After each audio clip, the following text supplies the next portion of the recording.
Hey, okay, we got workout B, lift B. Everything here is going to be with the TRX. We have 3 different groupings of 2 exercises. You're going to do 3 rounds of 8 for each one before going on to the next grouping. But I'm obviously just going to show you the 1 round of everything so you know what you're doing. So the first one you're going to do is called a lateral squat. And basically what you're going to do is stick your foot inside one of the handles. You could technically have your handles set at this position for the entire thing. You might want to raise or lower them depending on the exercise, but if you want to just keep it simple, have it somewhere around here, I guess. I don't know. Whatever feels best for you, do that. So lateral squat, you're just going to have your foot anchored into the TRX or jungle gym or whatever different kind of straps that you have. So our big thing here is that we want our toes spread wide. This leg is just kind of along for the ride. It's basically a single leg squat. So we're going to be pushing our hips back, and you'll get like a nice little stretch here on the inside. This leg and hip, knee and hip should be in line. The toes should be pointing by the 3rd toe, and we're not drifting forward. We should be pushing our hip back and then pulling ourselves back up. Again, remember that spotlight. We don't want that spotlight pointing up. We don't want that spotlight pointing down towards the ground. We want it straight ahead the whole time. Back of the neck should be nice and long. Slight brace to the core and begin. So we're gonna sit back, and then come right back up, and then sit back, and back up, thinking spotlight ahead, sit bone, come straight down towards the floor and back up.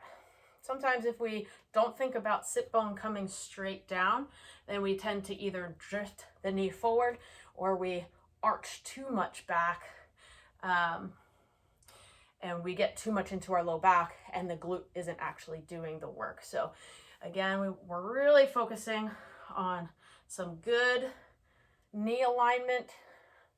We're keeping our ribs over our hips. We're letting the glute do the work here. Sit bone straight to the ground and just go through a range that feels comfortable for you. Again, shouldn't be any pain, discomfort, anything like that as you go. If you do feel that or you feel too wobbly, just shorten it up and just do some shorter ones or hold a stick for a little extra balance if you need it. That's fine too.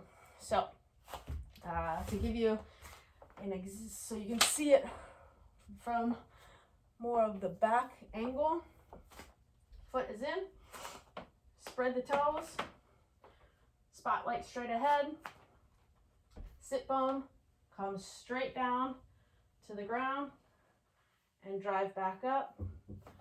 Those hips go back and down, and we come back up. Our focus is on this moving leg. This other leg is just along for the ride. We don't even have to think about it because the TRX is just going to take it to where it needs to go. And drive up. Sit bone down. No change in chest position or torso position as we go. And we should really feel that in those glutes. Okay, so once you did 8 on both sides, then we're going to we have inverted row next. So inverted row, get both of our handles. We're going to go palms facing each other just because it puts our shoulder joint in a better position than here, which kind of cranks into that shoulder joint. You could also do an underhand grip. And you know, if you want to change it up every rep, you could do that too. Lots of variety here, but the one I'm going to show you for now is just the palms facing each other, a neutral grip. So again, you can start high if you want, if you're uncomfortable with this movement.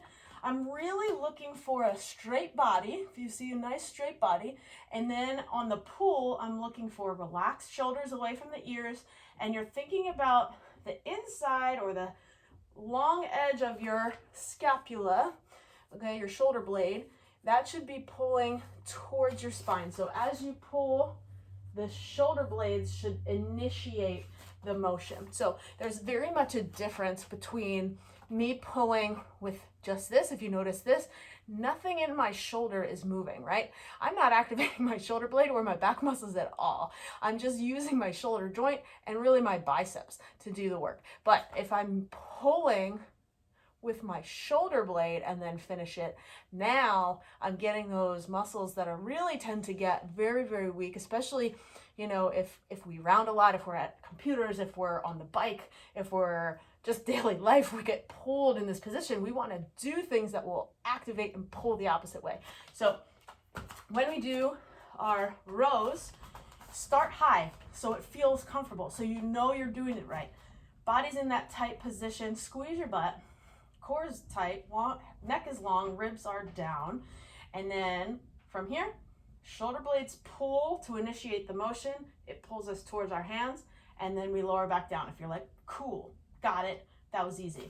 Take another step in, and then do it again. So again, we don't want to be super flaring here. We shouldn't be in like a back bend position, but we're also not like dropped down here. We want to be in a straight line, and again, our spotlight should be pointing straight ahead, not arched or rounded. And then shoulder blades initiate, and then we pull, and then we come down under control. Neck is long, felt good, come in a little bit further. And then again, shoulder blades initiate and pull and come back down. If you notice that you're starting to struggle with your form in that position, or even if just one side is, that's all I want you to do. I want you to stay in this position, pause at the top if you can, come back down. It's not about how high you pull yourself, but that you're activating those muscles in your back. And then control, back down. Squeeze, shoulder blades pull together in the back, and back down.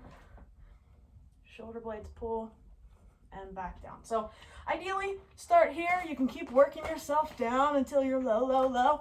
If you get to the point where you're such a badass that you can do it all the way down there without any problems, then you can turn the other way, and you can do it the other way, put your feet up on a ball or a bench, and then you can kind of work in this position here. You probably need to just raise those handles up a little bit more. So there's a lot of options for that. But ideally, start high so you can really truly feel the activation. Go through it slow, make sure the positioning is correct, then you can start progressing. And it might come quick, it might not, doesn't matter. You're just out here, you're trying to do it right, feel the muscles, and if you're getting a great burn at this high position, then who cares? Keep at it, keep doing it, and you're gonna get just as good as results, if not better, because you're actually activating the proper things. Okay, so the next one we have, the next two exercises, so again, you'll go back through those last two more times before moving on to these two, which is hamstring curl in and out and a push-up fly. So in probably a perfect world, I would probably have these a little lower, these straps a little lower, but my straps do not lower any further than this, so we're just gonna work with it. So our feet are kind of right underneath or maybe slightly back from your hanging point. And we're laying on our back. So just like the glute bridges that we do in the warm-up, we want to make sure that our rib cage stays down. We're going to glute bridge up, and then we're going to pull both knees in, hamstring curl in, then we straighten back out, and then we're going to go out to the sides and come back in. And that's one rep. So we come in, curl, straighten, out, and in. Almost like a jack on that. So ribs stay down, in, out,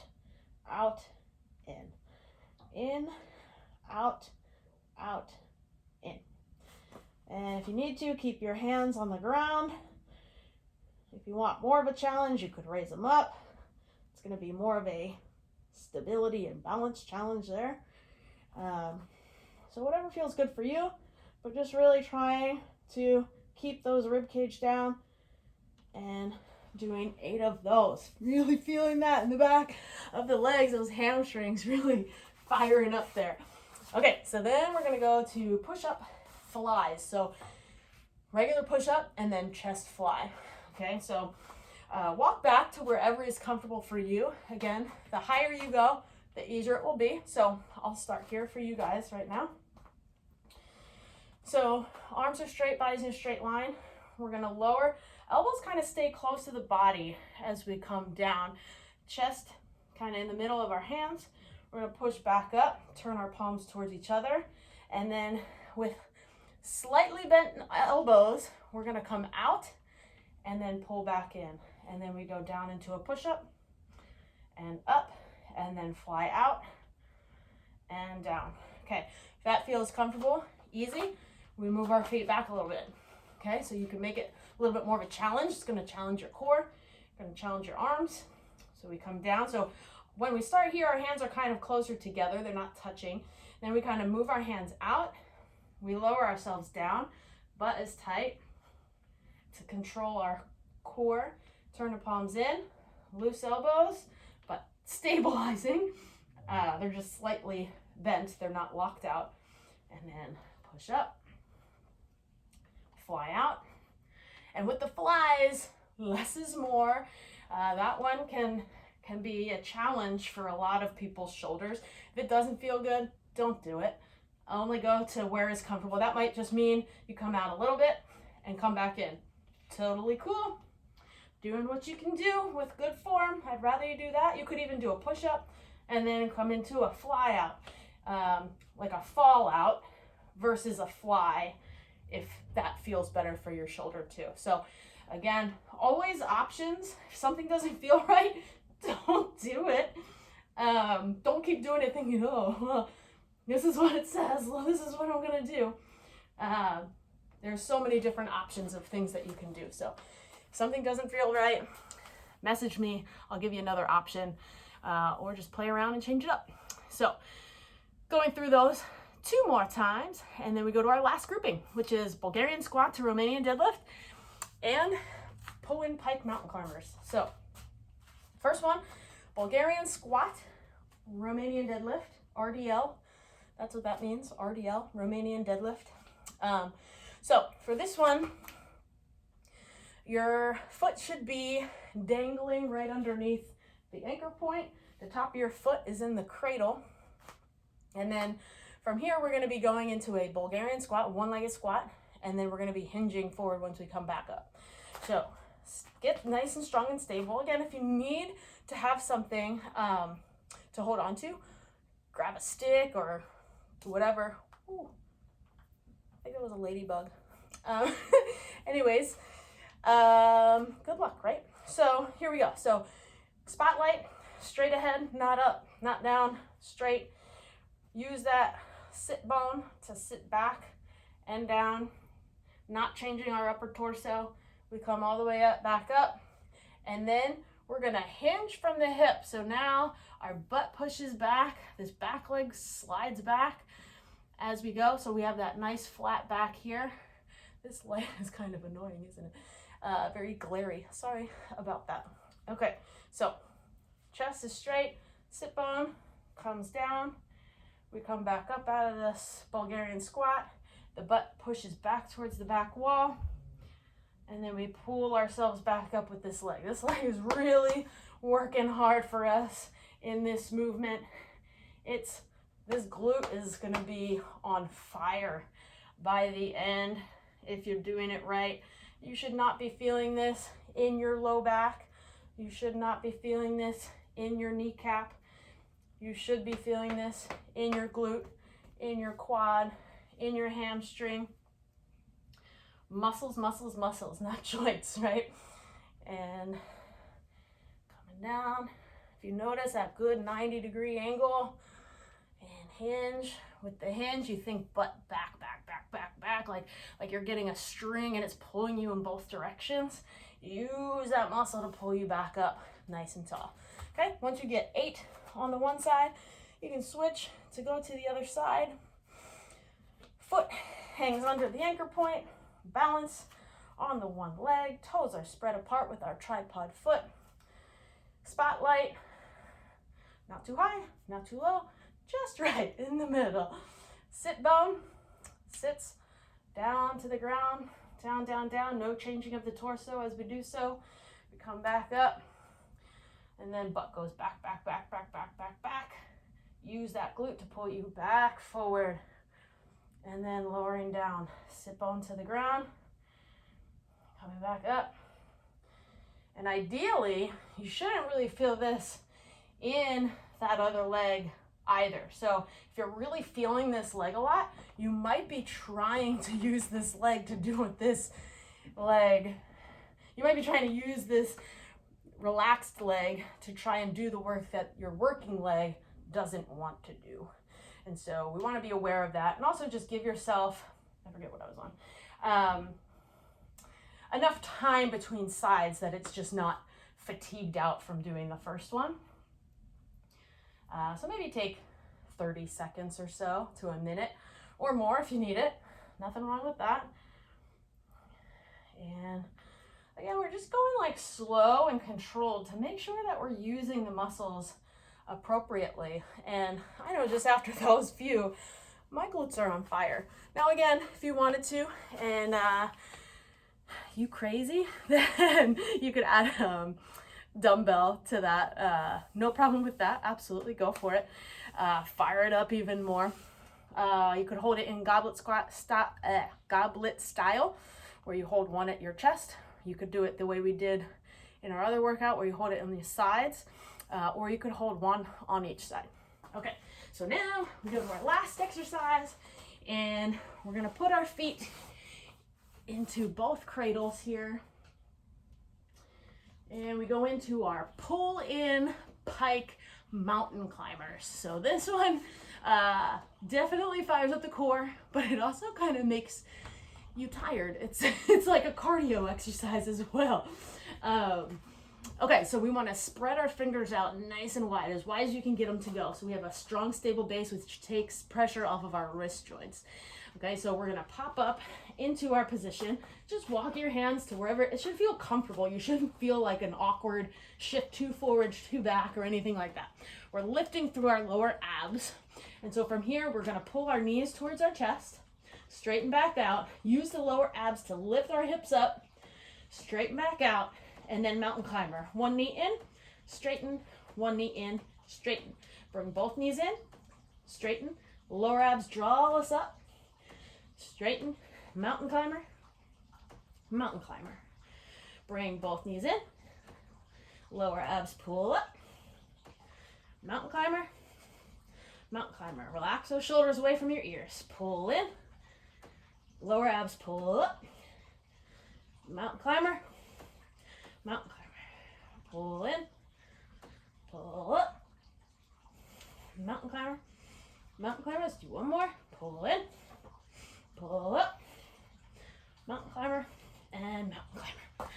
All right, so go through those 2 more times and let me know how you liked that one. Pretty fantastic, if I do say so myself.